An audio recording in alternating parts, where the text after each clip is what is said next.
guitar. Thank you. Is that for mornings? No, that's actually for tonight. I'm playing at church tonight. Oh, cool.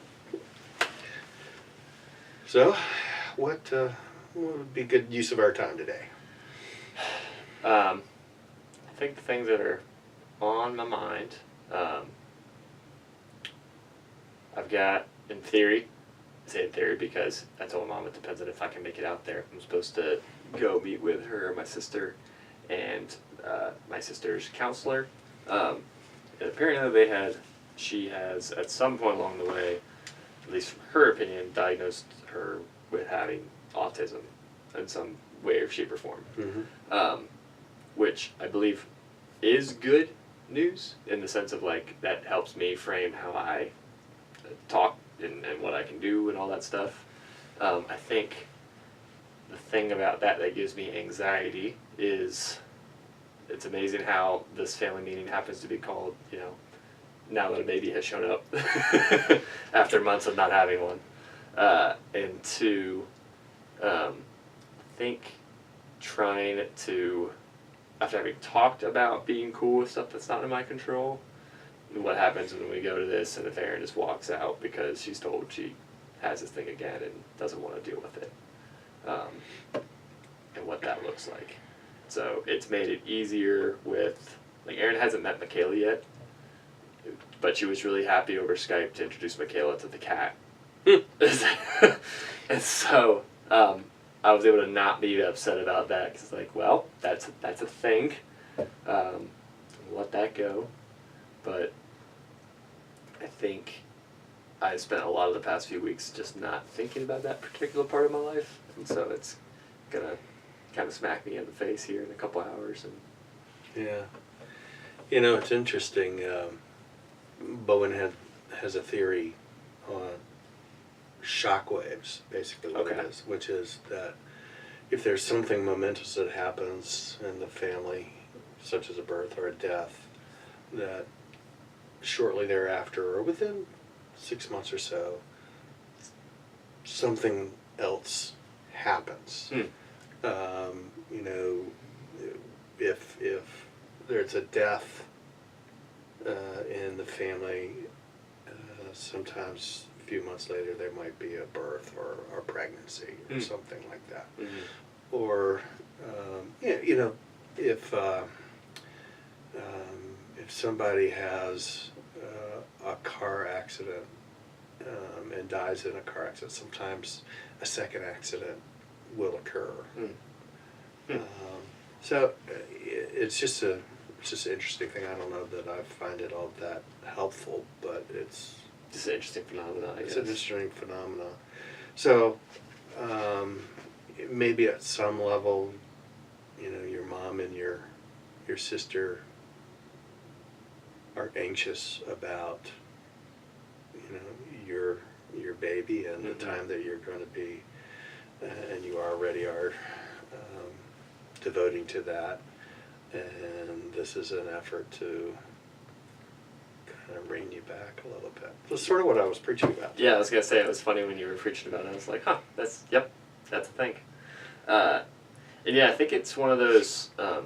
I am looking at it as an opportunity not to get brought back into the same patterns and stuff.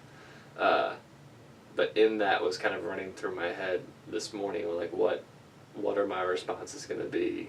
What would they be to kind of regular things that get mentioned along the way? And I keep being drawn to like, well, what have I done to try to improve my relationship with my sister?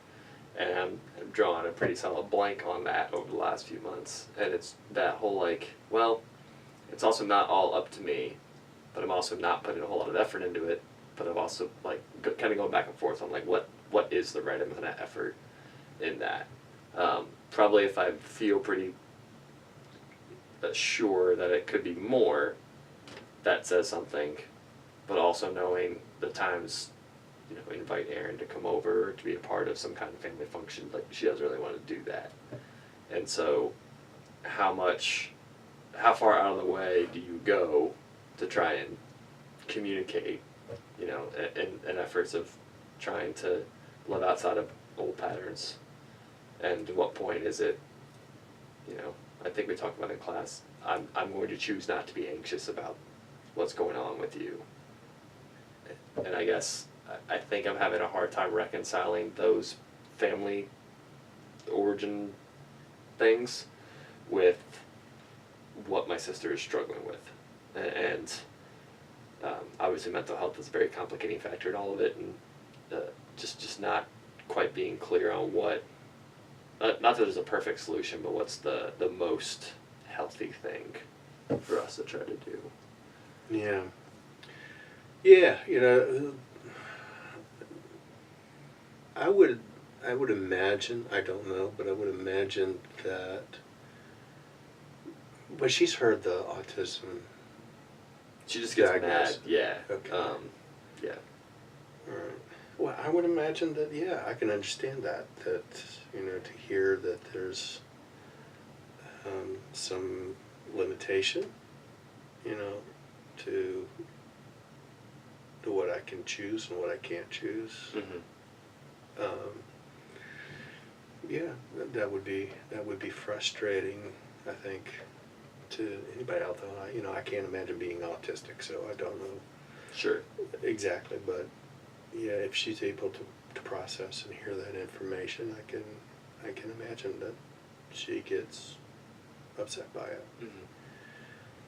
So I'm wondering if there's a way that the conversation could be reframed, and maybe with some connection with her therapist, maybe ahead of time if you can, not as in what limits her, Mm-hmm. but what are the things that she's capable of? What the opportunities? What that- opportunities are there for her? Opportunities that would challenge and fulfill her, if she were able to take advantage of it. She could get somehow beyond the idea that that autism is a forever limitation, and it is. Mm-hmm. But It's not just that. it's not just that. Yeah. And I suspect that it would make her eligible for some benefits. And that's not the biggest relief about it all, but it is important, especially given a anxiety upon bringing Michaela into the world is as if I wasn't looking far enough down the future before, Mm-hmm. knowing just seeing hey, daycare costs this much, this costs this much, all these things that we're gonna be spending on, which are good, but knowing that there's no way we could take in another person should something happen to my mom. Mm-hmm. I think that's always been a fear for me for a long time. It's just I don't want to just inherit this, and it was a frustration that nobody else wanted to work on it, because it just kind of felt like, well, it doesn't matter to anybody else if you inherit it, because it's not our deal. Mm-hmm. So the idea of having resources like that is encouraging. I think I'm also now fearful that Erin, out of some motivating factor, whether it is just spite or denial or just ambivalence or for whatever reason, we'll see okay, this is what I'm facing, these are the opportunities I have, I don't want to do them because I'm mad or sad or upset about this reality, and so my choice will be to do nothing. And then just the long time question at the end is well, what would I do when it comes to that? Do I let Erin go, or somehow find because I can't force her to take care of herself, and just I don't know what the answer to that is. Yeah. So how can you function in a way that recognizes that she is capable of some things for herself? what I've done so far has been asking, like, what do you want? What is it that you want to aspire to do? Her most common answers are she wants to drive, and she wants to be a veterinarian. And so we try to talk, well, what does that mean you have to do? Well, let's take classes. Where would you take classes at? Well, I don't know.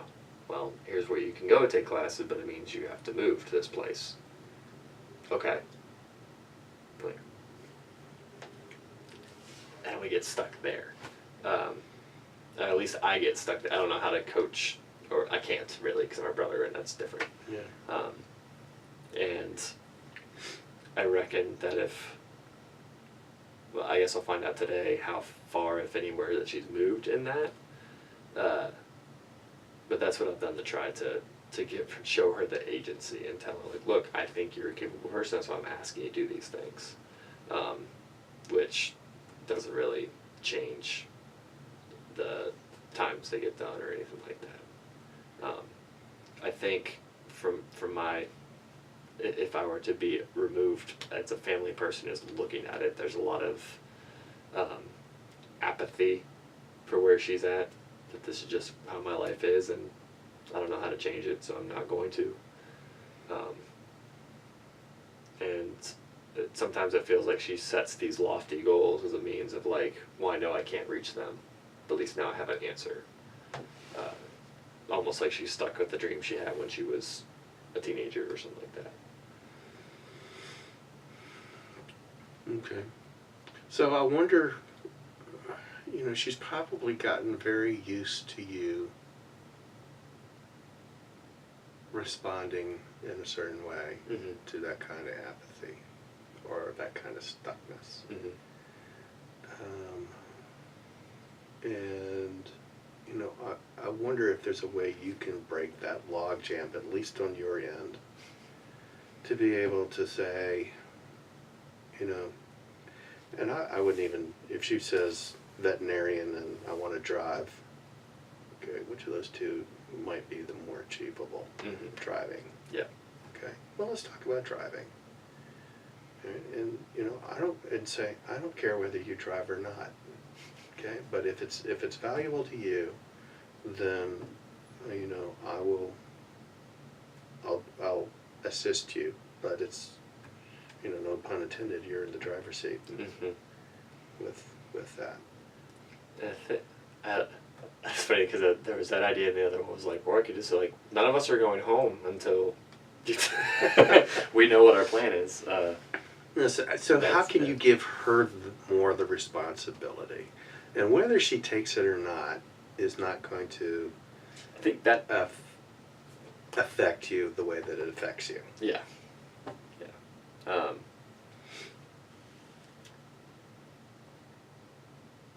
So that you're not pleased or disappointed by her that I decision. become ambivalent. No, just kidding. That would be great if I could communicate that, whether I'm feeling it or not. Obviously, is not the point in the moment. I think it's hard not to, like, look at that and be like, that could work for today, and then we'll still be in the same place next time. I don't know we'll be in the same place next time. That's an assumption. I don't know. I think that would be interesting to see what she would say. Usually when she's left with a kind of a complex situation, she kind of, like, distances and almost, like, just floats away in a way. And I don't know how to see that and assume, like, that's an answer. You know what I mean? And so if I were like, well, I'm happy, I still love you either way, whether you drive or whether you don't drive, but you say you want to do this, so what can we do, or what can you do to take that step? And I think that's a key piece to the language. If you could say, what is the first step? Mm-hmm. And just take it step by step. Don't, if she gets feeling overwhelmed, she might be getting overwhelmed at thinking about the entire fluidity of the process. Mm-hmm. But I wonder if you were just to say, okay, what's the first thing that needs to happen here in order for you to drive? Well, maybe I need to get a hold of a driver's manual. Mm-hmm. Okay, how can you get a hold of a driver's manual? Well, maybe I need to contact the DMV. Okay, I think you can do that. I think you can call them or email them or go online and whatever it is and get the driver's manual. And so, following that, if in the future trying to maintain that, I guess, that process, if you will, if it's not getting done, it's just like, well, you know what you need to do, and kind of, I don't say play it that way, but just remind her, you've stated what you want to do, you stated what the next steps are, you just need to do the steps. Yeah. So encouraging her by saying, I think you could do this. Yeah. But it's and just kind of leave it there. Mm-hmm. You know, I'm not going to do it for you, is the unspoken. But yeah, I think you could do this. I think you can contact the DMV. I think you can get the owner's manual. And when you get it, you know, let me know. Mm-hmm. And then you can say, all right, what do you think the next step is? Well, let's look at chapter 1. Okay? Just make it pretty granular Yeah. along the way. Yeah. I don't know. It may work, may not work, but Yeah. It's worth. I mean, it's worth a try. I think it maybe not the worst thing for me to be looking at it step by step like that. I think it's just very hard. It's very easy for me to be disheartened.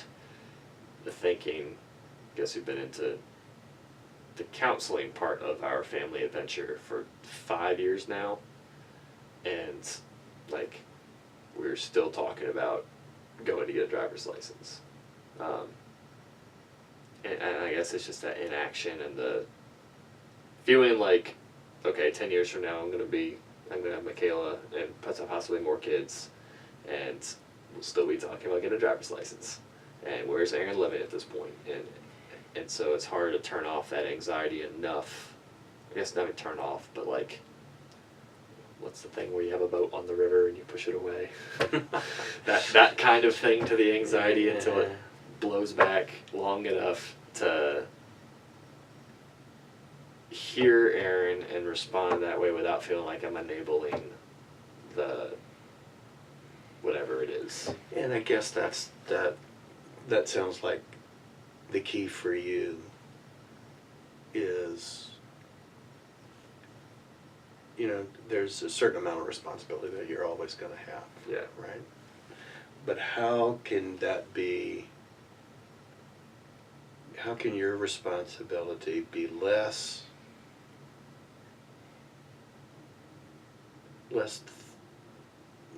the less you think about it and the less Erin thinks about you being in charge of her life, and more of I'm here to support your choices. Mm-hmm. I'll make my voice known if I think that there might be some danger or you know, but I'm here to support your choices. Mm-hmm. Yeah, how do you give somebody,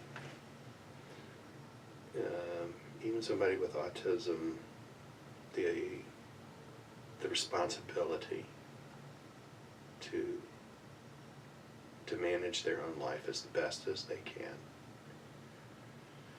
and you being able to decide what the parameters are for safety issues, you know. Well, you know, if she decides that she wants to go hike alone across Canada or something like that, you may have to say, Perhaps that's not. maybe that's not the best idea. Yeah, and I think in the past that usually is like, well, of course it's not the best idea. Like, no one likes my ideas and that whole thing. Which really, as soon as what I found the most productive conversations are is if we can somehow steer her out of going that road Yeah. you can have a Reframe good it. conversation. Yeah. Yeah. Yeah. As soon as it gets started, it's pretty Yeah, much. I made the mistake and said, I should not have said. Well, no, sure. Yeah, that's not a good idea. That's internalizing, that's what I would say. That's not the best idea. Yeah. How can I help you see that it's not the best Yeah, idea? and that, I just think that's so exhausting to do, to hear what she says and want to support her, and know that all of that's floating there, and I guess in terms of this setting, what I'm trying to figure out how to do is how, I guess in the midst of one of the most anxious things that comes out of my family, we saying I support you and that stuff, but I guess what are ways to not be tied to the result when it's really difficult to see that by choosing not be tied to the result, I'm going to end up having to do more later on. Does that make sense? Yeah, I hear that anxiety, I really do. Yeah. And I guess my question is, what resources do you have for you in this? I mean, are you able to talk? Yeah, I think we've talked about therapy for you. Yeah. But who can give you the best advice in this besides the therapist? Is there an attorney or? There might be, and it's been, I forget where it came from, but the idea of like now that there's been a diagnosis of autism, an option on the table is if Erin refused to do something about it, we can say this is what she has. I'm making this decision for her now, which is the opposite road of what I'd want to do, which is to encourage her to have it for herself. And I don't really like the idea of threatening that, but that would be healthier to do than, okay, you can come live with me in my 3-bedroom apartment where there's no room for you and cause all sorts of bad things at home. And I guess I'm not sure how to communicate, I support you, what you want to do. If it comes down to your well-being, then I will have to make decisions whether you agree with them or not. Mm-hmm. I don't want it to come to that. I want you to get to make the decisions. But then it's hard not to think that she'll just hear, I'll make the decisions for you, and then, and I guess probably what would be good to look into is what are, I don't know, resources for family members of people with autism. Mm-hmm. And I don't know if there are support groups like that exist. I feel I, like, I don't know either, but Yeah. I think the likelihood is high. yeah, I'd hope so. And that's a good question to ask her counselor today. Mm-hmm. Like, now that we know this, what are the best things we can do? So yeah, I see. I guess my wonderment would be that in this meeting, is there a way to get her into the resources that she needs, and be able to get you and your mom into other resources that you need in caring for her? I hope so. I hope so, but I don't know yet. And then I guess I don't want to ramble into all the intricacies of this and everything too much, but just I guess naming the layers of the anxiety as they go. Okay, now whose job is it? I guess it's if I'm taking care of myself and saying, okay, I will go through these resources and do my thing. You all have the opportunity to do these resources on your own. If you don't do them, that's not my call. But I don't know. It's hard to say. It's hard to say that where I feel like it's been built up that it will be my call one day, and that's just kind of understood. So I guess I wrestle with how true those statements are. Yeah. Yeah. So, yeah, if I were to, what what do you think it would feel like to you if I were to put before you, Mm-hmm. Sean, these are things, this is what I think you need to do. Mm-hmm. And if you choose not to do it, that means I'm going to come in and do X, Y, Z. You know, my way of thinking, it's just the way I think. But um, either or kind of language or communications traditionally aren't helpful to me, Sure. at any rate. Yeah. So I wonder if there's a way to frame it that it looks like that her options or her choice isn't narrow. So, as in, like, these are the things that I will do, but these are the things you have choices over. Type speaking, versus, because I guess what doesn't feel completely realistic to me is to say, like, all of this is up to you. Sure. Yeah. Sure. And so I guess, Letting her know, where you're going to be along in the process, or that you're willing to be along in the process. yeah. I think is important communication. But as much as you can leave it in as her choice, rather than the consequences are I come in, if you don't choose this, the consequences are that I come in and choose for you. Yeah. Yeah, I don't want that to be the negative Yeah, necessarily. and I don't know that motivates her. Yeah. It may, but Probably from what not. you've told me, Yeah. it doesn't sound like that would be No. highly likely. No. And I guess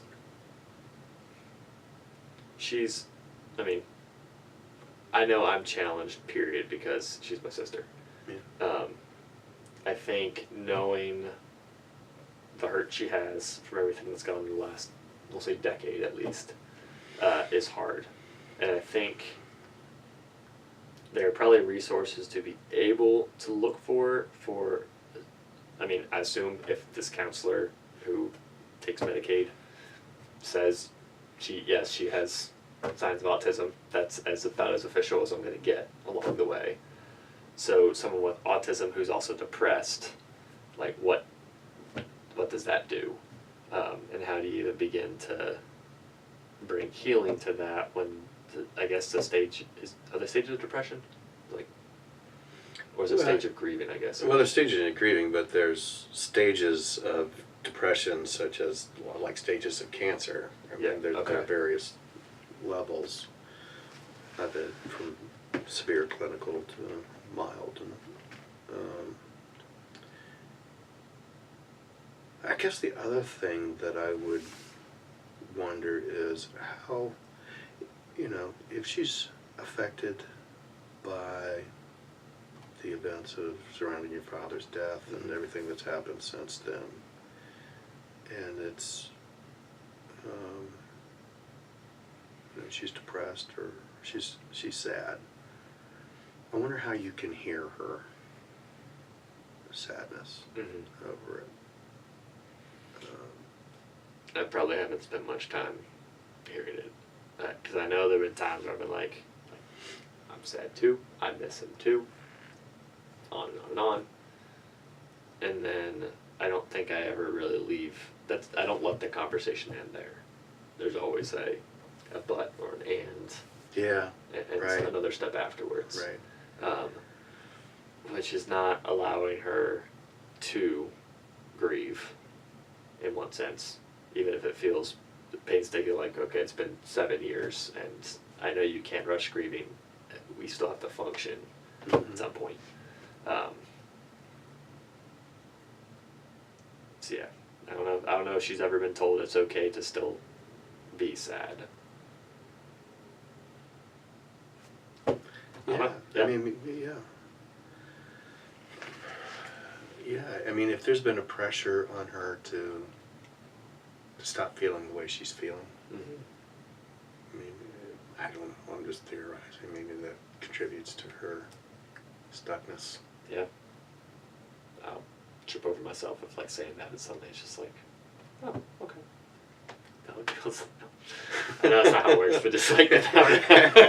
I doubt it'll happen that way. I was gonna say, but just like go home, like, ah! Family of origin. Yeah, and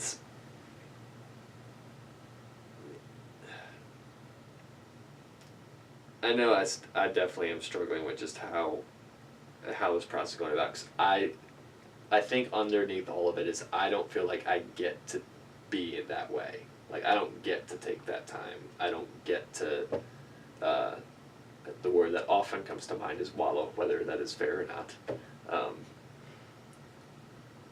Nor, and when it comes down to that, is like, I'm not wired that way either. Like, I maybe at some points in my life tried to be the person who is the victim and all that stuff, and it doesn't work very well. Usually I end up just feeling crappy about it afterwards. And I've at least gotten to where I can name that to reality. Like, I know we're wired differently, and so that's not even a point to make that comparison. And yet it's just another part that I don't understand. And so trying to resource her the best I can, given what are limitations for her, and yet communicate them in a way where she doesn't react so viscerally to anything that's called a limitation or a disability. I remember one time we spent 3 hours, and I was like, I'm using this word. What I mean by this is this. It doesn't mean it's something about you. It just means it's something that you're facing. And after a 3-hour conversation, we were okay. And the next day, she was flipping out about it again. And it's like, I can't spend 3 hours every day doing this. And nor do I think we could afford to have a counselor who would spend 3 hours every day doing that. So I don't know, I guess, how to get her, because I can't get her there. I don't know how to resource her so that she might have the opportunity to move to a place where she's okay hearing these things. And I don't really know what field or person that would help her see that opportunity, because I don't think it's me. And apparently it's not Betsy, because as soon as someone tells Erin that she has something wrong or that she's not doing something right, she kind of mixes them off and that's it. I'm actually kind of amazed she still goes to counseling, so I'm not really sure what she says when she gets there. I can find that out today too. But it took the counselor 8 months to learn that, like, Erin was upset that my dad died and stuff that, like, from childhood, and so it's one of those, I guess, wrestling with the dueling things of wanting the best for her, not seeing how she can get there, not knowing how I can be separate from her getting there or getting anywhere, and kind of that helpless feeling of